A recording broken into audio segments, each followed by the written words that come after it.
Allah adalah Ar-Razzaq, yang maha memberikan rezeki. Dia memuji Allah bahwa Allah maha memberikan rezeki. Itu didasari karena cintanya kepada Allah, pembesaran pengagungannya kepada Allah Subhanahu wa taala. Ini hamdun. Dan hamdun mencakup, dalam alhamdu itu mencakup segala hamdun. Jadi segala hamdun, dan hamdun itu nanti teranggap hamdun pujian kalau pujiannya didasari karena cinta pembesaran pengagungan kepada Allah. Jelas ya kawan? Sekarang rububiyah kita, keyakinan kita dalam perkara rububiyah ini harus sampai ke situ. Untuk sampai ke situ gimana? Sekarang bisa sampai tidak? Belum tentu sampai. Kalaupun sampai dalam tahap pujian, masih dalam pujian yang kecil mungkin, ya kan? Iya. Sekarang memuji Allah tidak? Sebagai pencipta, pengatur alam semesta. Memuji kan? Orang dalam pujian ini berbeda-beda, disisihkan dengan ilmu dia, pengenalan dia kepada Allah Subhanahu wa taala yang melahirkan kecintaan dan pembesaran pengagungan kepada Allah Subhanahu wa taala. Dia orang berbeda-beda. Sebab ya, perbedaannya itu kembali dari kemampuan seseorang berpikir. Di sini fungsi akal. Untuk melihat nikmat-nikmat Allah supaya semakin membesarkan, memuliakan Allah sebagai pencipta alam semesta. Untuk melihat diri dia, Masya Allah, luar biasanya bagaimana bentuk penciptaan saya, pengaturan saya dan lainnya. Bagaimana kandungan apa, organ-organ tubuh kita, sel-sel yang luar biasa. Lahir pujian pembesaran pengagungan kepada Allah Subhanahu wa taala. Iya. Jelas ya, kawan. Semakin berpikir orang, semakin menelaah arah telaah dia, arah pikiran dia harus ke sini. Perhatikan ya, kawan. Ini sengaja pembahasan ini sarahkan ke sini dulu. Dan ini banyak ini langsung mengarah kepada bentuk kesalahan yang banyak disalahpahami orang. Dalam Al-Quran, yang dianggap sebagai orang berakal itu hanya orang beriman. Orang kafir, sepintar-pintarnya kata orang, itu tetap kal an'am bal hum adall. Seperti hewan ternak, bahkan lebih rendah. Yakin.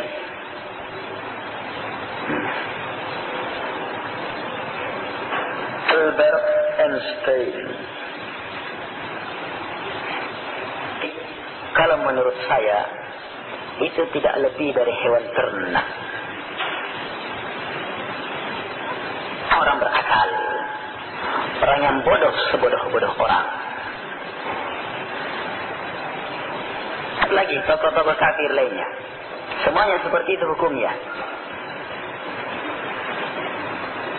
Di sisi mana? Perhatikan. Dari pembahasan rububiyah saja mereka kalah dengan orang beriman. Orang kafir yang katanya sudah meneliti, yang diteliti ciptaan Allah kan? Ciptaan pencipta kan? Iya. Dia teliti listriknya, minusnya, plusnya, ininya, menciptakan lampu ini dan lain-lainnya. Tapi ternyata tetap masih bodoh. Tidak bisa memahami dengan ilmunya bahwa ada penciptanya. Iya. Jadi ya, lihat orang komunis bagaimana berpikir. Yang bisa menciptakan ini, menyaingi nuklirnya Amerika dan lainnya. Tapi tetap pikirannya, tidak ada penciptaan, tidak ada yang dituhankan. Padahal kejelasan adanya pencipta lebih jelas daripada jelasnya matahari. Am khuliqu min ghairi syai'in am humul khaliqun. Am khalaqus samawati wal arda bal la yuqinun. Ini ayat akliyah, pertanyaan akal yang meruntuhkan segala ketakaburan, segala pikiran-pikiran akal orang-orang yang mau lari dari adanya pencipta dan penguasa alam semesta. Am khuliqu min ghairi syai'. Pertanyaan pertama dalam ayat, satu ayat. Am khuliqu min ghairi syai' am humul khaliqun. Dua pertanyaan dalam satu ayat. Pertanyaan pertama, am khuliqu min ghairi syai'? Apakah mereka dicipta tanpa dari sesuatu? Apakah mereka dicipta tanpa dari sesuatu? Melari kemana kalau ditanya seperti itu? Mereka dicipta tanpa dari sesuatu. Jawabannya sudah ditutup dengan pertanyaan kedua. Anhumul khaliqun. Atau mereka yang mencipta. Itu saya saja kan jawabannya kan. Kalau tidak ada menciptakan dia, berarti dia menciptakan dirinya. Makanya langsung ditanya dengan jawaban kedua. Anhumul khaliqun. Atau mereka yang mencipta. Ya. Kalau mereka takabur, apa kira-kira akan dijawab ini? Dia mau jawab apa kira-kira ini? Apakah mereka dicipta tanpa dari sesuatu?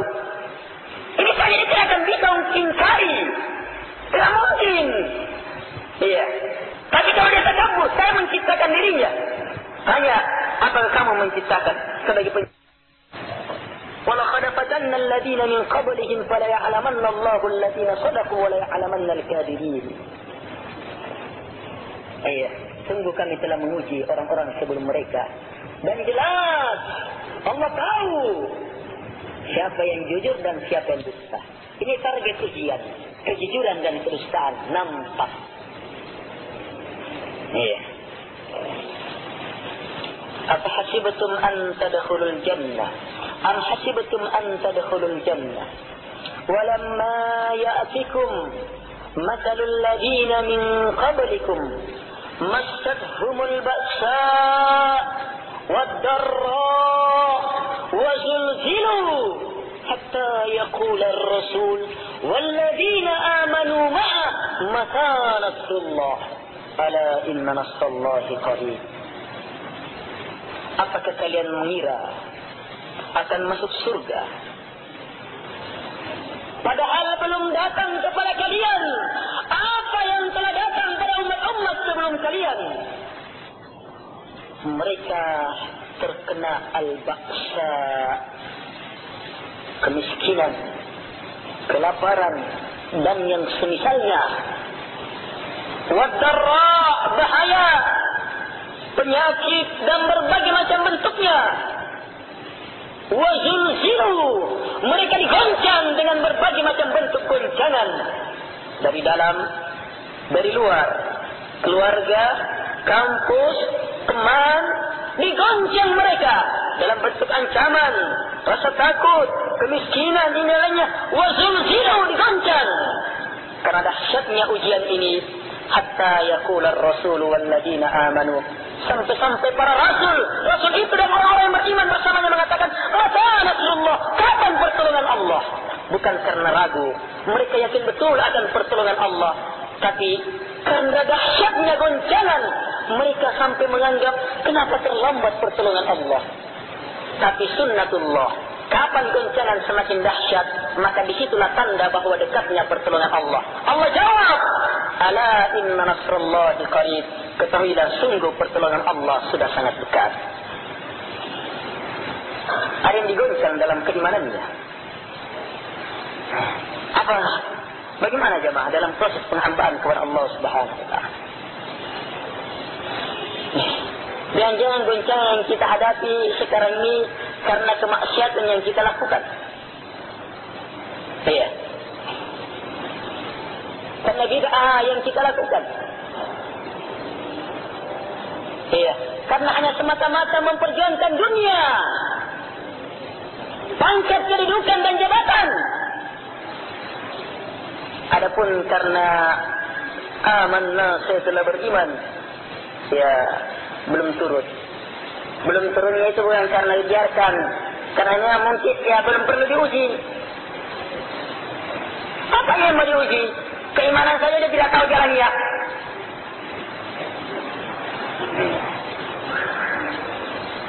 Ini wah. Tapi kalau jalan cari kerja, oh tahu itu. Bagaimana jalan masuk, melobi ini, masuk ini dan lainnya, bisa tembus, dapat kerja dan lainnya. Pintarnya luar biasa. Dari proses keimanan gimana jemaah? Ini dia. Puncaknya di sini. Dengan la ilaha illallah. Penghambaan kepada Allah saja. Dan tidak boleh ada penghambaan kepada selain Allah. Penghambaan luas jemaah. Tapi yang jelas tanamkan dulu prinsip ini. Hanya kepada Allah. Dan untuk Allah. Dan kepada Allah subhanahu wa ta'ala. Serta karena Allah subhanahu wa ta'ala saja. Ibadah kepada Allah. Karena Allah. Dan untuk Allah. Tidak boleh keluar dari prinsip ini. Kapan kepada selain Allah? Karena selain Allah. Diperuntukkan kepada selain Allah. Maka inilah syirik.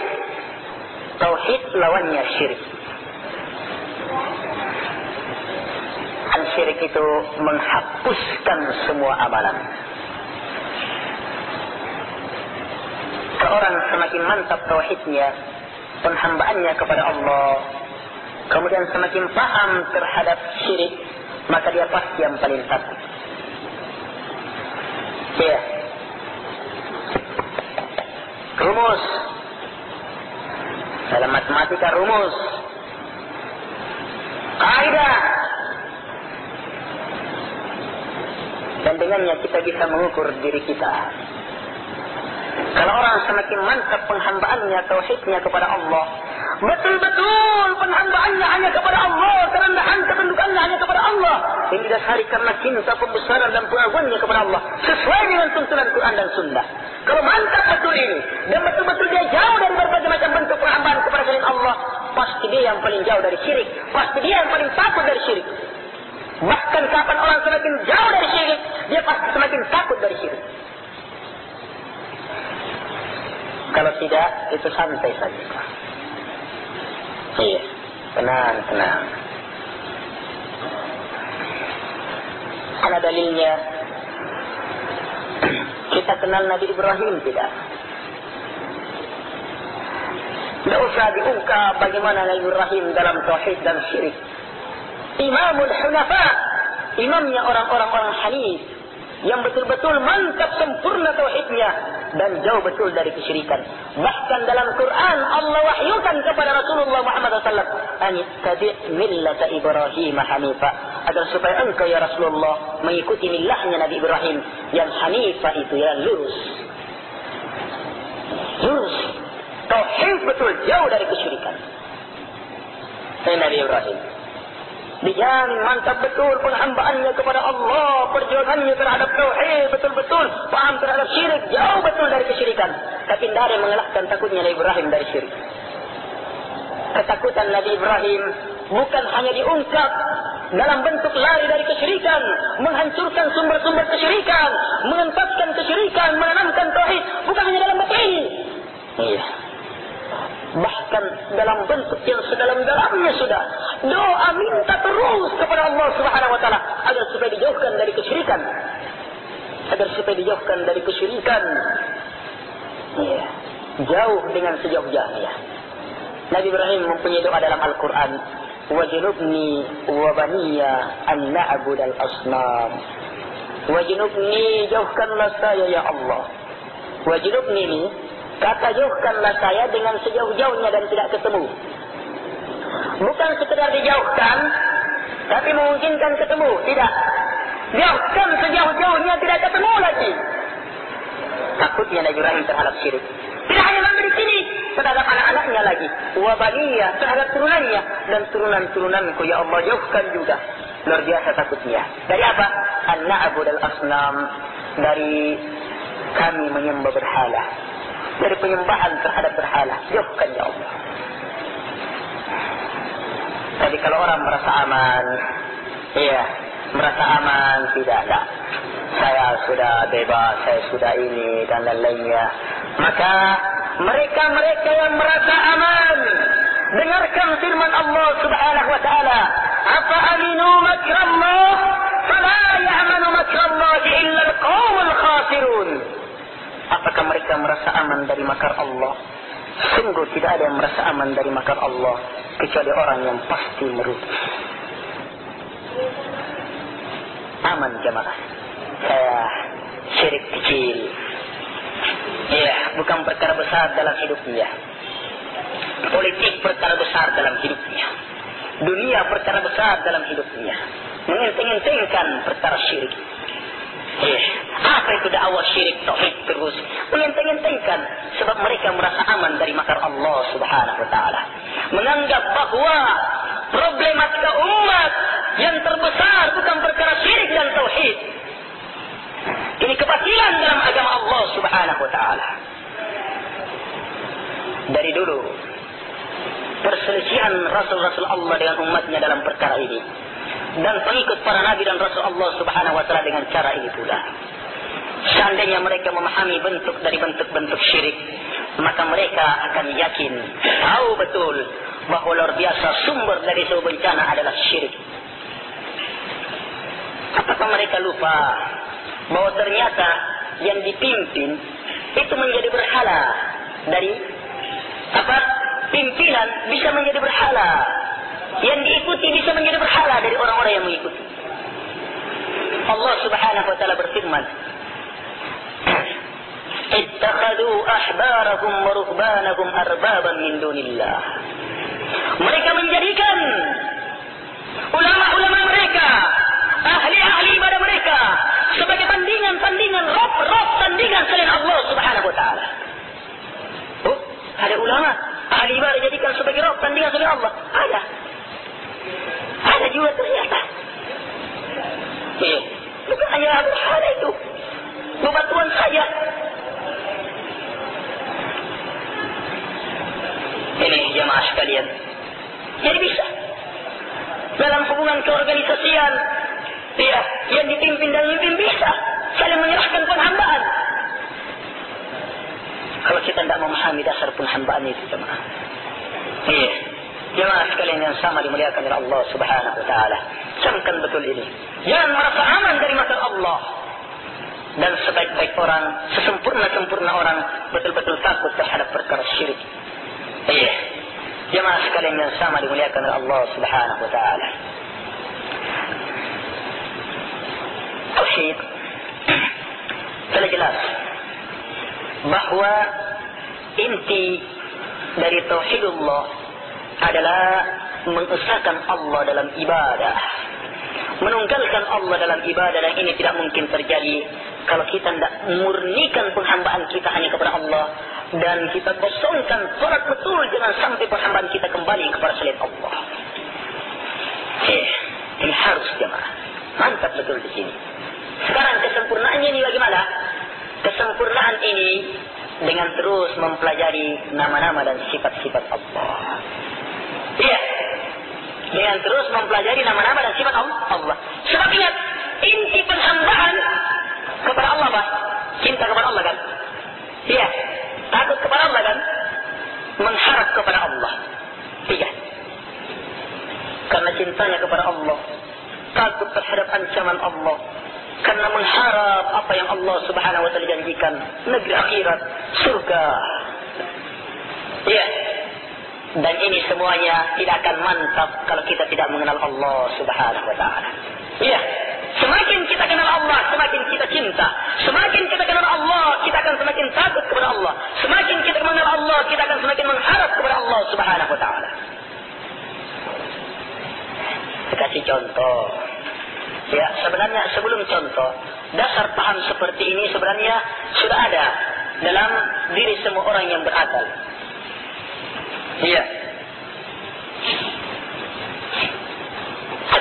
Dari sisi cinta misalnya, senang, suka.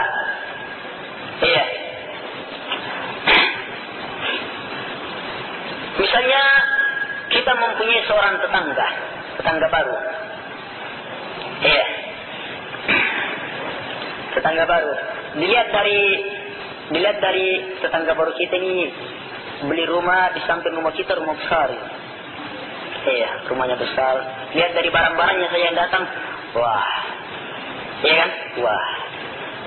Ini baru kita dari melihat itu, bagaimana perasaan kita? Sudah wah juga kan?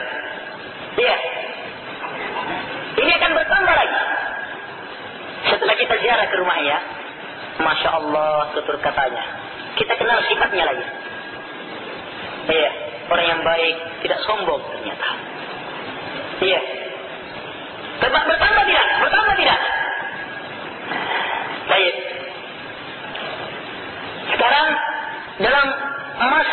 bangga, semakin nampak lagi sifatnya. Suka membantu tanpa pamrih. Apalagi kita juga sudah pernah dibantu. Bertambah tidak? Sekarang ketika sudah bertambah dalam batas seperti ini, apakah sama ketika awal mengenal? Sama. Kenapa bertambah pengenalan? Jelas. Karena itulah, kalau kita ingin semakin cinta, merendah, tunduk kepada Allah Subhanahu wa taala, kenali Allah Subhanahu wa taala. Quran dan sunnah seluruhnya memaparkan bagaimana nama-nama dan sifat-sifat Allah Subhanahu wa taala. Iya. Jelas jemaah. Baik. Ada kenalan kita. Ketika baru ketemu, lihat dari mukanya, penampilannya, bukan wah. Iya, bukan wah, tapi kayak gimana ya? Takut kita. Dapat informasi dari orang yang lama betul mengenal dia. Dia itu sudah banyak membunuh orang.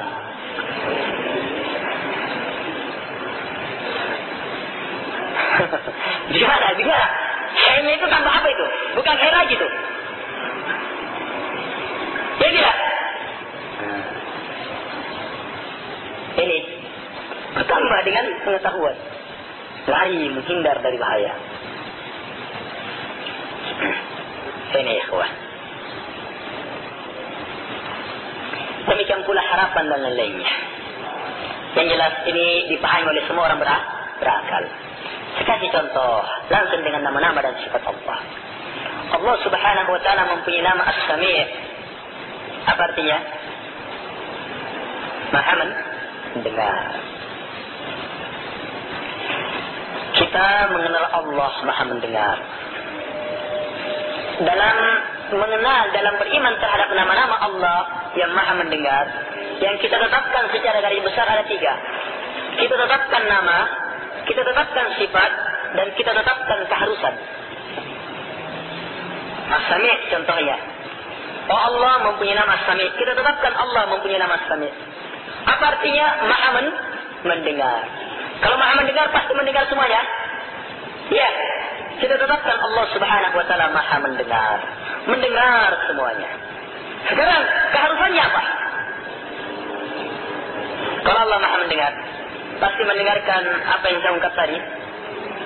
Pasti mendengarkan jawaban antum tadi. Pasti mendengarkan semua ucapan kita yang telah kita ucapkan. Pasti akan mendengarkan semua yang akan kita ucapkan. Iya. Yang kita nampakkan dan kita sembunyikan pasti. Pasti tidak. Harus yakin jemaah. Allah pasti dengar.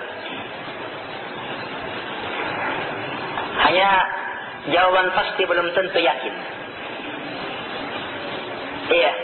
Sebab keyakinan betul bahwa Allah betul-betul mendengar dia, itu akan menyebabkan dia tidak sembarang dalam berbicara. Iya kan? Iya. Allah Maha mendengar. Yang saya ibadah ini Maha mendengarin. Tidak boleh sembarang saya beribadah. Bagaimana pengaruhnya nama Allah? Kita kenali. Hebat kan? Tambah lagi. Ar-Rahman. Iya, Maha kasih. Ar-Rahim, Maha kasih betul terhadap hambanya. Kasihnya Allah betul-betul sampai kita rasakan betul. Perhatikan nikmat-nikmat Allah untuk agar supaya semakin mantap keyakinan kita bahwa Allah betul-betul kasih kepada kita. Semakin tertanam cinta kepada Allah Subhanahu. Semakin mengenal, semakin tertanam, semakin mengenal, semakin tertanam, semakin dalam. Kedalaman pengenalan ini akan menyebabkan semakin khusyuk kepada Allah, semakin mantap penghambaannya kepada Allah, semakin takut kepada Allah Subhanahu wa taala. Karena itu, hamba Allah yang betul-betul khasyah, mempunyai khasyatullah adalah mereka-mereka yang berilmu mengenal Allah. Innama yakhsyallaha min ibadihi ulama. Hamba Allah yang khasyah, takut kepada Allah, itu tidak lain kecuali hanyalah al-ulama, orang-orang yang berilmu. Iya, pengenalannya dia kepada Allah inilah yang menyebabkan dia berani menyatakan kebenaran, tidak takut terhadap siapapun juga. Pengenalannya dia kepada Allah lah yang menyebabkan dia betul-betul tunduk merendah di hadapan Allah Subhanahu wa taala, bukan tunduk dan merendah di hadapan atasan, pimpinan dan lain-lainnya. Iya, pengenalan dialah kepada Allah yang menyebabkan dia betul-betul cinta kepada Allah Subhanahu wa taala. Ini jemaah sekalian, ma'rifatullah, mengenal Allah. Dan ini hanya terwujud dengan mengenal nama-nama dan sifat Allah, dan kita yakini itu hanya milik Allah Subhanahu wa taala. Makanya proses selanjutnya yang kita, kalau kita sudah mampu dengan ikrar la ilaha illallah, betul-betul beribadah hanya kepada Allah dengan pengenalan dasar rububiyah dan beberapa nama-nama Allah, kita mampu menyerahkan ibadah betul-betul hanya kepada Allah dan menolak semua ibadah kita jangan sampai dipalingkan kepada selain Allah, maka tingkatkan keimanan jemaah, tingkatkan penghambaan kita kepada Allah, la ilaha illallah yang kita miliki, dengan terus mempermantap penghambaan dan lainnya, ketakwaan, keimanan dan lainnya, dengan cara semakin mengenal Allah Subhanahu wa taala, mengenal alamatnya, sifat-sifatnya, kebaikannya, keluar biasaannya, kedahsyatannya, keagungannya, kemuliaannya, kita kenali. Dan semakin kita kenali, ini akan melahirkan kesempurnaan ma'rifatullah, yang melahirkan kesempurnaan yakin, yang melahirkan kesempurnaan amal, yang melahirkan kesempurnaan kesabaran dan istiqamah sampai berjumpa dengan Allah. Beginilah beribadah. Inilah yang diperintahkan dalam ayat wa'bud rabbaka hatta ya'tiyakal yakin. Sembah Rabb kamu sampai kapan? Sampai datang yang pasti datang, yaitu maut. Ini jemaah sekalian yang sama dimuliakan oleh Allah Subhanahu wa taala. Ini insyaallah taala beberapa hal yang berhubungan dengan tauhid ini. Baik. Masih ada ini sekarang bab pertanyaan. Bab pertama, apa yang dimaksud bid'ah? Apa yang dimaksud dengan bid'ah? Bid'ah, ini pertanyaannya satu pertanyaan tapi jawabannya beberapa kali pengajian ini. Kalau pertanyaannya apa yang dimaksud dengan bid'ah? Panjang sekali nih. Hanya singkatnya saja kita katakan bid'ah ini bahasa Arab yang mempunyai makna secara bahasa dan mempunyai makna dalam penggunaan syariat. Dalam bahasa, bid'ah artinya hal baru. Semua yang tidak mempunyai contoh sebelumnya. Paham?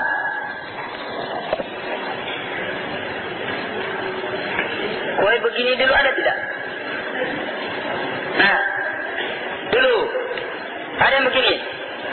Sekarang ada yang namanya bid'ah. Menurut bahasa.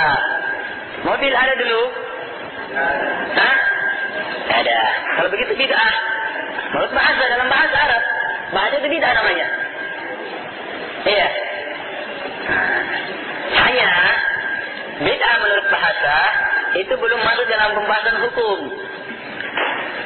Iya. Yang masuk dalam pembahasan hukum bid'ah menurut syariat. Kalau menurut bahasa apa yang dibahas? Kalau hal itu baru muncul dan sesuai dengan tuntunan syariat dan dimanfaatkan untuk kebaikan, maka itu terbahas di situ. Paham? Misalnya mobil baru muncul tidak? Beda sebelumnya kan, menurut bahasa kan? Apa yang terbahas dalam syariat? Ya, bagaimana cara pengadaan mobil? Apa maksud pengadaannya? Itu dibahas. Iya. Kalau orang menciptakan mobil untuk kemaslahatan masyarakat dan lainnya, oh bagus. Iya. Nah, dia membeli mobil untuk apa? Untuk memenuhi kebutuhan rumah tangganya. PT misalnya, untuk memenuhi kebutuhan rumah tangga karena itu tuntunan agama. Nah, bagus. Nah, itu hukum syariat. Tapi kalau dia membeli mobil untuk mencuri, nah, maka apa? Hukum dia membeli mobil sama dengan hukum dia mau mencuri itu. Hukumnya yang membeli haram, walaupun mobilnya tidak haram. Tapi perbuatan dia membeli mobil itu haram. Karena dia maksudkan untuk mencuri. Ini terbahas kalau dalam pembahasan secara bahasa. Sebelumnya, kalau makan tolong dengan tangan kanan. Dan minumnya juga dengan tangan kanan. Iya. Baik. Kalau bid'ah menurut istilah, maka dia adalah pembahasan khusus dalam perkara agama. At-ta'abbud, penghambaan. Iya, agama. Ya. Yang di dalamnya terkena azab atau surga neraka, ridha Allah atau murka Allah. Iya. Agama, penghambaan. Itu pembahasan bid'ah di situ. Nah, dapat ada aturan, ajaran, perkataan, keyakinan atau tindakan yang keluar dari tuntunan agama Quran dan Sunnah dan dimaksudkan untuk penghambaan, maka itu bid'ah. Jelas? Jelas tidak ya? Iya. Misalnya orang pergi naik haji ke Gunung Bawakaraeng. Ketika dia naik haji itu dianggap sebagai ibadah tidak itu naik hajinya? Dianggap sebagai ibadah. Mana buktinya? Dia mau dapat gelar haji itu kan gelar ibadah kan, agama kan? Dianggap sebagai agama tidak itu? Ketika dia ke sana. Agama menurut dia.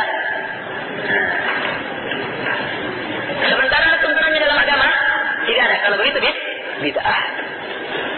Ini perbuatan bid'ah. Jadi ini ya dimaksud dengan bid'ah. Dan bid'ah menurut agama itu sebagaimana kata Nabi SAW, kullu bid'atin dhalalah, semua yang bid'ah sesat, wa kullu dhalalatin finnar, semua yang sesat dalam api neraka.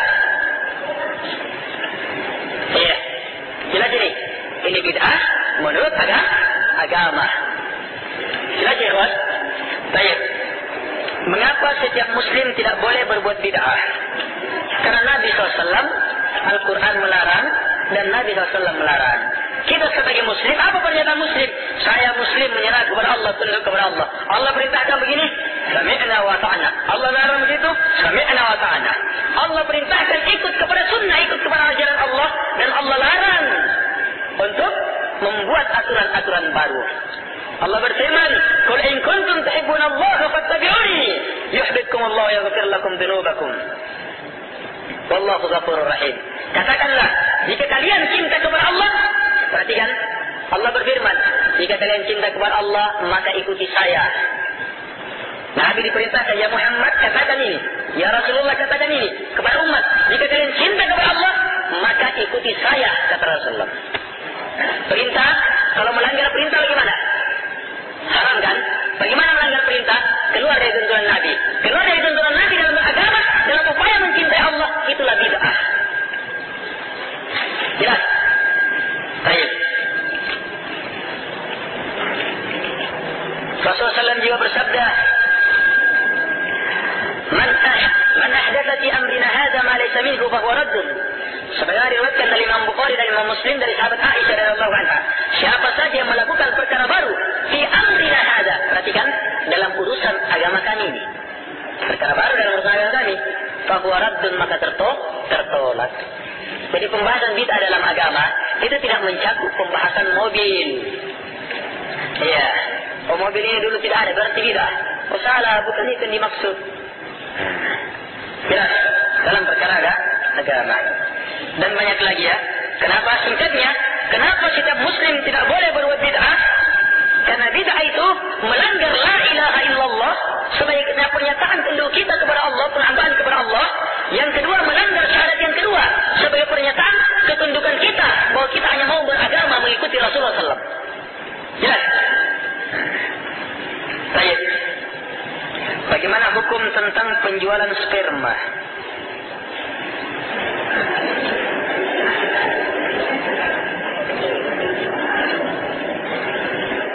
Penjualan sperma ya?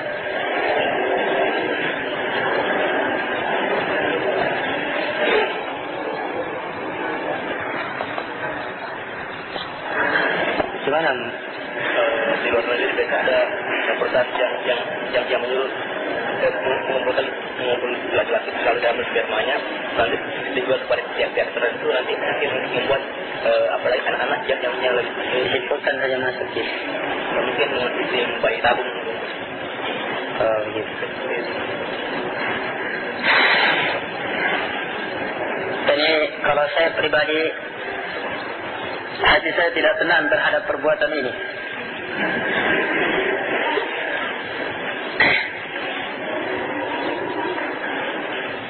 Ini minimal merubah hukum-hukum Allah, ketentuan Allah Subhanahu wa taala.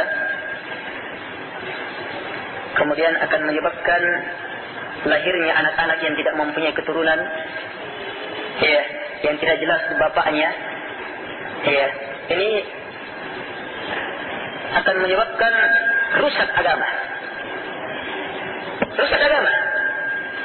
Sperma dibeli dari seorang ayah, ya, dari seorang lelaki, masukkan dalam bayi tabung atau misalnya dalam rahim dan lainnya sehingga lahir anak. Dalam hukum agama, bapak bertanggung jawab terhadap anak yang punya sperma lelaki. Tapi sekarang bagaimana hukum tanggung jawabnya sementara bukan suaminya? Bukan agama kan? Rusak agama. Sebentar kerananya perempuan, sebentar dinikahi lagi sama bapaknya, atau lahir lagi dengan anaknya. Anaknya yang itu kan punya anak lagi misalnya, di sini anaknya perempuan lahir, tidak tahu, rusak turunan. Iya. Kalau seperti ini dampaknya ke sana, maka jelas perbuatan yang haram. Bagaimana cara kita mengatasi kesyirikan pada diri yang kadang-kadang tanpa disadari, baik itu berupa perkataan maupun perasaan-perasaan yang biasanya terlintas di hati. Misalnya merasa lebih dari teman, sedang kita ingin selalu bertauhid kepada Allah Subhanahu wa taala. Ini apa? Ketika muncul bisikan-bisikan seperti ini, ikhwah, maka kita banyak mengingat Allah Subhanahu wa taala. Berzikir kepada Allah, bertawud, minta perlindungan kepada Allah, menyatakan rendah di hadapan Allah, banyak berzikir kepada Allah Subhanahu wa taala. Karena ta'awud mengusir syaitan, bisikan syaitan termasuk di dalamnya. Iya, banyak berzikir kepada Allah Subhanahu wa taala akan mengusir syaitan. Dan termasuk kandungan dari berzikir, mengingat nilai-nilai agama yang dengannya kita bisa mengusir bisikan-bisikan itu. Baik, langkah yang kedua, perdalam betul agamanya. Belajar ikhlas supaya yang dipelajari itu betul-betul sahih sesuai dengan tuntunan agama dan teryakini. Kemudian upayakan ilmu yang dipelajari itu menjadi perhiasan dalam dirinya, sehingga ketika ada bisikan-bisikan dia mudah teringat. Kemudian banyak berdoa kepada Allah Subhanahu wa taala yang memegang hati setiap hamba. Iya, karena yang membolak-balikkan hati hanyalah Allah Subhanahu wa taala. Allah jadikan ini, terserah Allah Subhanahu wa taala. Karena itu minta kepada Allah Subhanahu wa taala agar supaya Allah Subhanahu wa taala tetapkan hati kita berada di atas ketaatan kepada Allah Subhanahu wa taala.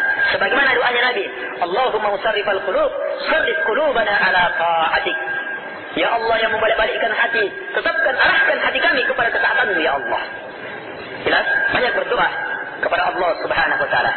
Yang ketiga, upayakan menghindari perbuatan seperti ini didasari karena takwa kepada Allah.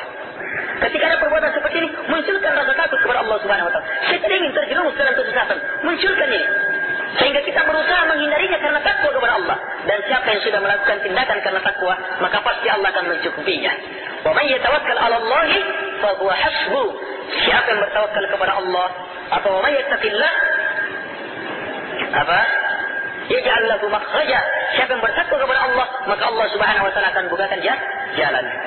Terakhir, orang yang beriman itu pasti akan mendapatkan cobaan, ujian, rintangan, termasuk bisikan-bisikan seperti ini. Iya. Bisikan-bisikan seperti ini. Karena itu, jangan tidak mau terbisiki dengan bisikan seperti ini. Sebab pasti akan datang. Yang perlu kita upayakan adalah bermujahadah, melakukan mujahadah untuk menghilangkan bisikan-bisikan ini. Dan siapa yang bermujahadah dan betul-betul bersabar di jalan Allah Subhanahu wa taala, maka dialah yang beruntung. Ingat jemaah, Allah menguji kita tidak lain karena Allah ingin melihat siapa yang betul-betul bermujahadah dan siapa yang bersabar. Wala nabluwannakum hatta na'lamal mujahidina minkum was-sabirin. Betul-betul pasti dan pasti kami akan menguji kalian agar supaya jelas siapa di antara kalian yang bersungguh-sungguh dan siapa di antara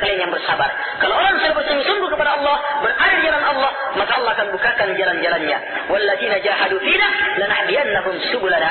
Yang betul-betul bersungguh-sungguh di jalan kami, maka kami akan tuntunkan jalan-jalan kami. Wallahu a'lam.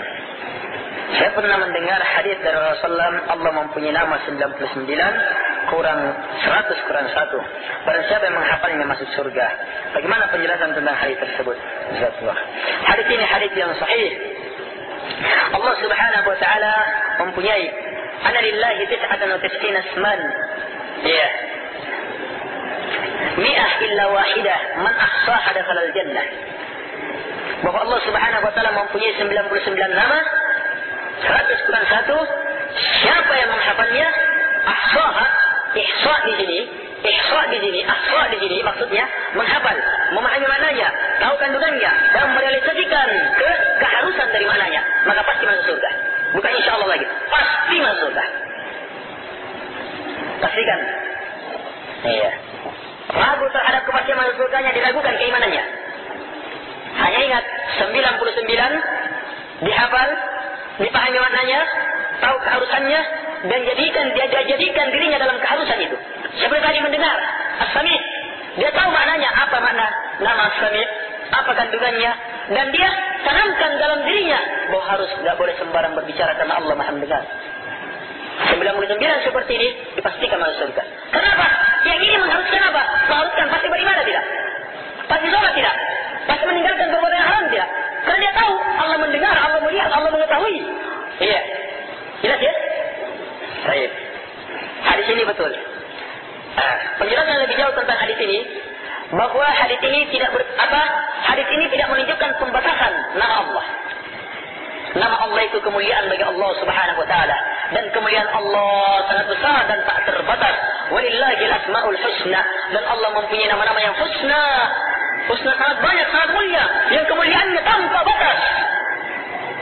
Kalau kemuliaan Allah, nama Allah tanpa batas, berarti nama-nama Allah tidak bisa dibatasi dengan bilangan. Hadis ini tidak menunjukkan bahwa nama Allah hanya 99. Hadis ini hanya memaparkan bahwa Allah mempunyai nama 99. Siapa yang, jadi ada kelanjutannya. Siapa yang menghafalnya, memahaminya dalam melakukan keharusannya, maka dia akan masuk surga. Tapi tidak menunjukkan bahwa nama Allah hanya 99.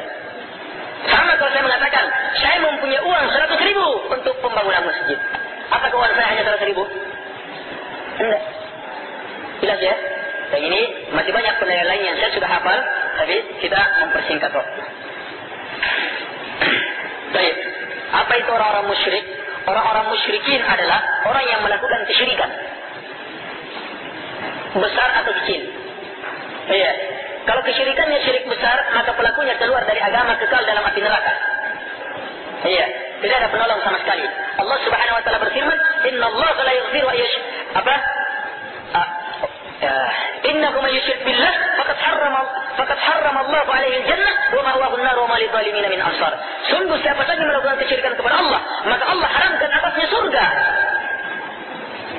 tempatnya api neraka. Wa ma lidh-dhalimin min ansar, dan tidak ada tempat bagi dia dalam, dan tidak ada yang bisa menolong dia, mengeluarkan dia dari surga. Jadi kalau syiriknya syirik akbar, kekal pelakunya dalam agama. Jadi orang musyrik ada dua. Musyrik pelaku syirik akbar, hukumnya itu kekal pelakunya dalam agama. Ada juga musyrik pelaku syirik asghar, syirik kecil. Apa bentuk-bentuknya? Saya sebutkan saja secara singkat, tapi tidak merinci ya. Rinciannya dalam pembahasan lain. Riya dalam beramal. Riya yang ringan. Riya dalam beramal, ingin dipuji, ingin dilihat dan lainnya. Atau beramal ingin menghadapkan dunia. Ya, dia tidak rendah keinginannya untuk mendapatkan surga. Dia ingin sholatnya Allah beri dalam bentuk jabatan nanti dan lainnya. Dia sholat, berpuasa dan lainnya, bersedekah adalah supaya Allah menjadikan kekayaannya semakin banyak. Ini masuk dalam bentuk-bentuk yang seperti ini. Atau bersumpah dengan nama selain Allah, menggantungkan jimat, masuk di dalamnya, dan berbagai macam bentuk-bentuk syirik kecil. Hukum syirik asghar lebih besar daripada dosa besar. Hukum syirik asghar, syirik kecil, lebih besar daripada dosa yang paling besar, yang selain syirik. Iya, hukumnya lebih besar, dan pelakunya kalau meninggal dalam keadaan mempunyai syirik ini, maka dia akan masuk neraka tetapi tidak kekal. Sebab syirik asghar tidak menghabiskan iman. Jelas ya? Saya belum jelas apa step yang mana itu tauhid uluhiyah, rububiyah, dan tauhid asma wa sifat. Ini direkam tidak? Hah? Kalau ada rekamannya, dengarkan kembali rekaman tadi. Iya. Ada juga masih banyak yang belum jelas tauhid uluhiyah, rububiyah, asma sifat. Secara singkat. Baik, saya ulang secara singkat. Tauhid rububiyah artinya mentauhidkan, menunggalkan Allah, bahwa Allah satu-satunya pencipta, penguasa, pengatur alam semesta dalam berbagai macam bentuk penciptaan, penguasaan dan peraturan, termasuk menghidupkan, mematikan, menurunkan hujan, mempertiupkan angin, kemarau ini dan lainnya, dulu tidaknya kita dapat rezeki tidaknya, dan berbagai macam bentuk pengaturan. Yakini bahwa semuanya hanya diatur, dikuasai dan dimiliki oleh Allah Subhanahu wa taala. Kemudian tetapkan penafian bahwa semua selain Allah tidak ada yang seperti itu. Jelas? Ini namanya tauhid rububiyah. Tambahan kesimpulan tauhid rububiyah. Rububiyah ini masih diyakini oleh orang-orang musyrikin. Sehingga orang yang keimanannya hanya dalam batas ini belum tentu Islam. Di mana keislaman dia? Dalam tauhid uluhiyah, dalam pernyataan la ilaha illallah. Apa tauhid uluhiyah? Menjadikan Allah satu-satunya sebagai ilah yang berhak untuk disembah dan menolak semua sembahan selain Allah Subhanahu wa taala. Sehingga semua ibadahnya betul-betul hanya kepada Allah, ibadah lisan, ibadah hati dan ibadah perbuatan tubuhnya hanya kepada Allah, dan dia jaga betul jangan sampai terpalingkan kepada selain Allah. Dan ini rinciannya panjang, kan harus merinci nilai-nilai ibadah. Hanya secara singkat saja ibadah hati, ibadah lisan, ibadah anggota tubuh. Seluruhnya hanya kepada Allah, karena Allah dan untuk Allah, dan jangan sampai kepada selain Allah Subhanahu wa taala. Jelas? Baik, dan disinilah keislaman seseorang. Tauhid asma sifat menunggalkan Allah dalam nama-nama dan sifat-sifat Allah, sehingga betul-betul kita menyerahkan semua nama dan sifat-sifat yang Allah tetapkan dalam Quran dan Sunnah hanya untuk Allah, tidak boleh bagi selain Allah. Kita tetapkan betul nama-nama dan sifat-sifat Allah, semua sifat yang Allah tolak. Kalau Allah tolak, kita tolak pula. Iya, jelas jemaah. Ini kesimpulan. Nah, kemudian pembahasan terakhir. Setinggi-tinggi awal dari tauhid yang betul yang menyatakan pernyataan keislaman dan kelanjutannya sampai setinggi-tinggi iman itu adalah didasari dengan tauhid uluhiyah, bahwa ibadah hanya kepada Allah. Hanya dasar tauhid uluhiyah ini, tauhid rububiyah dan asma wa sifat. Orang kalau mentauhidkan tauhid uluhiyah pasti sudah mentauhidkan rububiyah dan asma sifat.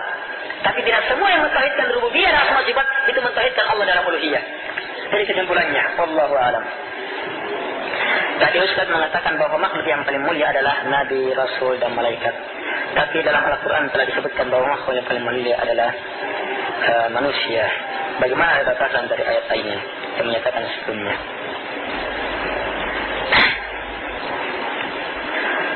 Nabi, Rasul, ya.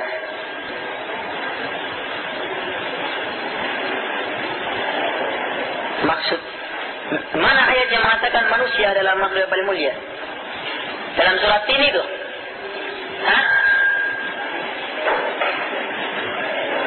Itu penciptaan. Manusia diciptakan dalam sebaik-baik bentuk. Iya. Dalam proses penciptaannya, dia penciptanya sebaik-baik bentuk. Iya. Itu pun dalam kedahsyatan Allah tantang manusia. Antum asyaddu khalqan am as-sama? Apakah kalian wahai manusia lebih dahsyat? Iya, penciptaannya daripada langit. Langit makhluk besar, kokoh tanpa tiang. Manusia kecil. Walaupun dalam proses dari sisi lain manusia diciptakan dalam apa? Sebaik-baik bentuk. Iya. Ini penjelasan. Jadi tidak dimaksudkan bahwa ayat itu maksudkan bahwa manusia mulia dalam sebaik-baik bentuk. Baik. Kemuliaan seseorang di sisi Allah itu ditentukan dengan takwa. Inna akramakum indallahi atqakum. Manusia yang paling mulia di sisi Allah di antara kalian adalah yang paling bertakwa. Siapa yang paling bertakwa? Nabi dan Rasul, para malaikat. Jelas? Baik.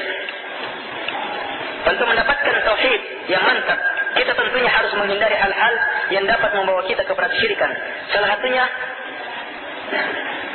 satunya membagaimanakan dengan bentuk khayalan. Bagaimana cara untuk bisa mengenal bentuk-bentuk itu? Bagaimana cara untuk bisa mengenal bentuk-bentuk itu dan supaya menghindarinya?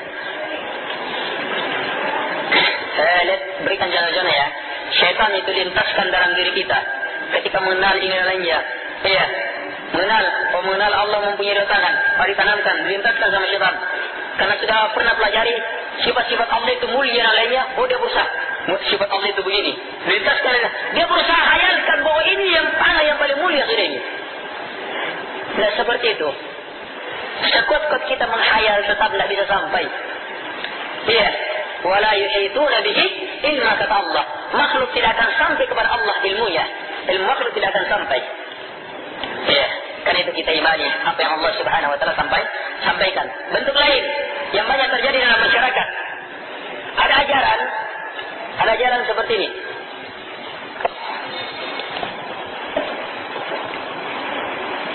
Kalau mau sholat, begini rencananya. Kalau mau sholat katanya, ada garis, lingkaran. Kemudian dalam lingkaran itu tertulis nama Allah. Iya. Kalau mau sholat kan beribadah kepada Allah kan? Iya. Itu di depan kalian katanya. Hayalkan dulu seolah itu di depan kalian. Akhirnya ketika dia mampu hayalkan, dia beribadah kepada Allah atau kepada garis? Kepada garis lingkaran? Iya, kepada garis. Itu. Menyembah berhala sudah, kalau gitu. Nah, ternyata ada lebih hebat lagi katanya. Yang lebih hebat lagi, kalau kamu mampu